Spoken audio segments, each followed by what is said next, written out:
সালাতে দোয়া কবুল হয়। সালাতে দোয়া কবুলের তিন জায়গা।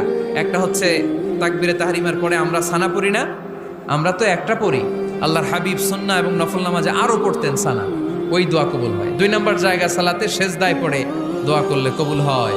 আকরাবু মা ইয়াকুনুল আবদু মির রাব্বিহি ওয়া হুয়া সাজিদ ফাকসিরু ফীহি দুআ। বান্দা যখন সেজদায় লুটিয়ে পড়ে বান্দা আল্লাহর সবচেয়ে কাছে চলে যায়। তা কিন্তু বিশ্বনবী বলে সেজদাটা তোমার রবের কুদরতি পায়ের উপরে পড়েছে। সেজদায় পড়ে দোয়া করেন। সালাম ফিরানোর আগে বিশ্বনবী দোয়া করতেন, লা ইউসাল্লিমান্না আহাদুকুম হাত্তা ইয়াতাআওয়াযা মিন আরবা'a।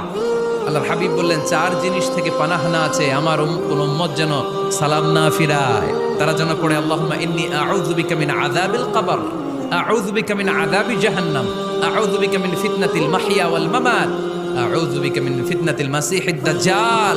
আল্লাহ কবরের আযাব থেকে বাঁচাও, আল্লাহ জাহান্নামের আগুন থেকে বাঁচাও, আল্লাহ জীবন